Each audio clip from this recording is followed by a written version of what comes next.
Hello friends, आज हम continue कर रहे हैं मेथड्स ऑफ माइक्रोस्कोपिक प्रिपरेशन। पहले वाले लेक्चर में मैंने आपको बताया था कि जो टेम्पररी माउंटिंग होती हैं वो किस प्रकार से होती हैं, और अब मैं बताऊंगी आपको परमानेंट माउंटिंग। तो परमानेंट माउंटिंग के लिए तो ये नार्कोटाइजेशन एंड किलिंग क्या है।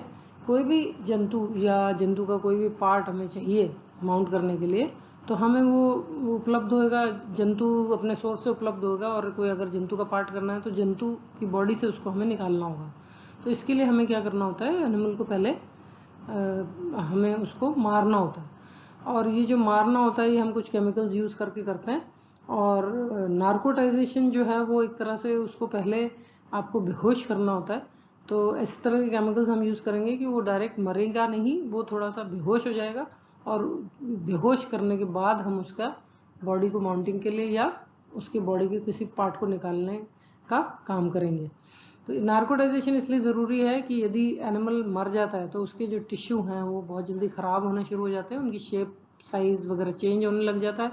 तो हमको ओरिजिनल फॉर्म का में स्लाइड में देखने को नहीं मिलता है। तो ओरिजिनल यदि हमको लाइव फॉर्म ही देखना है, जैसा लाइव में होते हैं सेल्स वगैरह, तो हमको उसको पहले नार्कोटाइज करना होता है। जब ये मटेरियल हमें मिल जाएगा तो हम उसको मटेरियल को जल्दी से फिक्स करेंगे।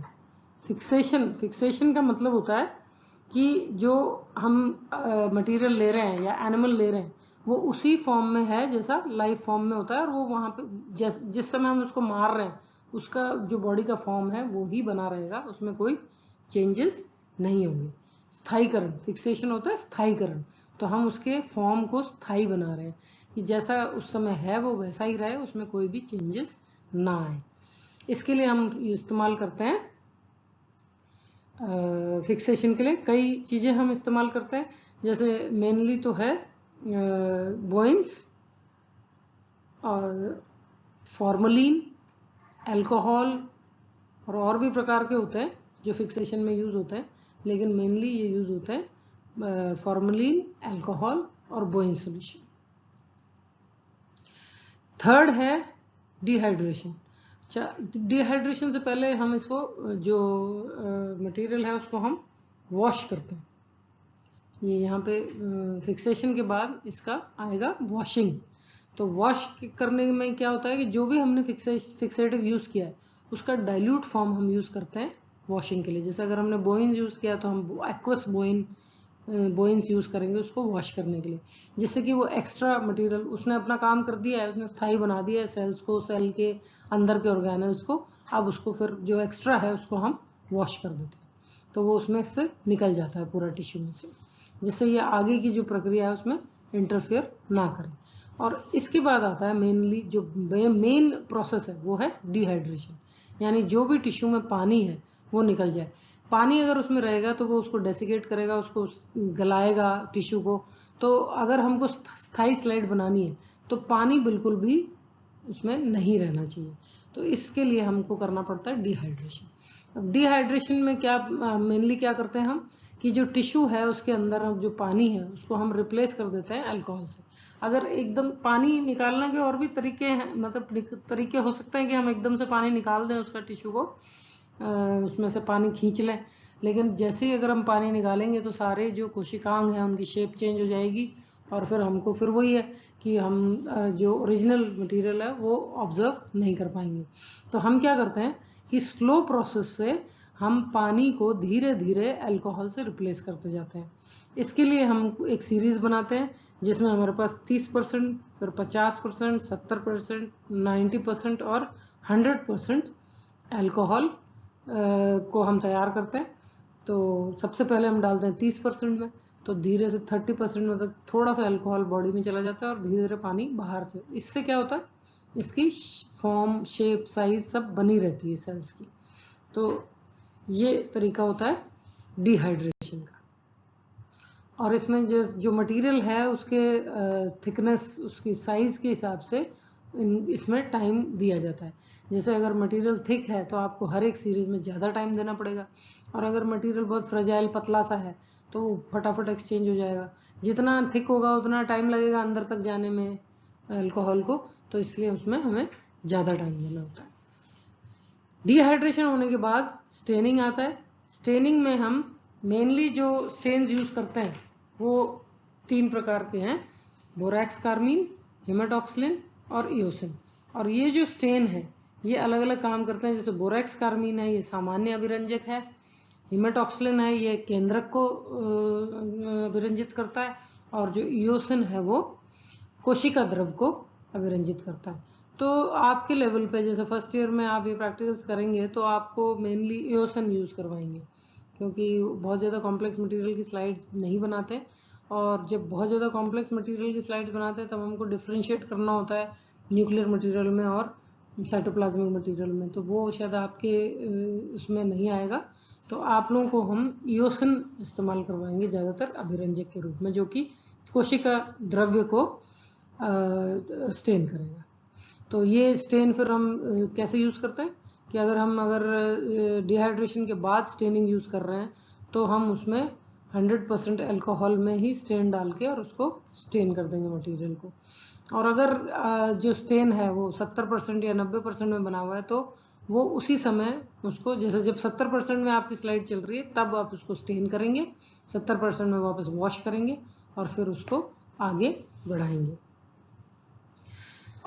जो स्टेनिंग है ये 2 प्रकार की होती है, एक तो सिंगल स्टेनिंग और एक होती है डबल स्टेनिंग। सिंगल स्टेनिंग वो है जो जैसे आपने इओसिन यूज किया तो ये कोशिका द्रव्य को स्टेन करेगी, न्यूक्लियर मटेरियल इतना क्लियर नहीं होगा, थोड़ा डार्क हो जाता है लेकिन वो इतना डिफ्रेंशिएट नहीं हो पाता।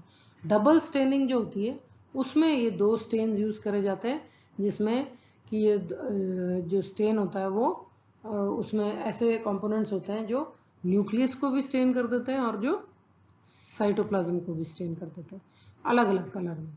और फिर ये बहुत सुंदर चित्र, जैसे जो ऑब्जर्वेशन है आपकी बहुत सुंदर दिखाई देती है, उसमें अलग अलग रंग के अलग अलग कोशिका द्रव्य और वो कोशिकांग जो हैं वो अलग अलग रंगों में रंग जाते हैं।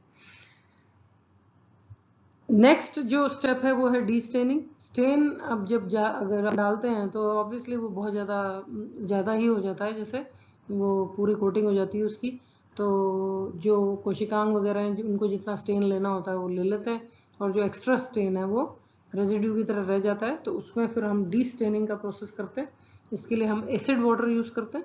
एसिड वाटर में स्लाइड को डालेंगे तो उसका जो सारा एक्स्ट्रा स्टेन है वो निकल जाएगा। फिर नेक्स्ट स्टेप है क्लीनिंग। क्लीनिंग का मतलब एक तरह से इसका हम जो अभी हमने डिहाइड्रेशन किया था इसका पूरा अल्कोहल में हमने इसको पास किया था, उसको हम डी अल्कोहलाइजेशन करते हैं स्लाइड का, कि जो अल्कोहल है एक्स्ट्रा उसको हम हटा देते हैं। क्यों हटा देते हैं?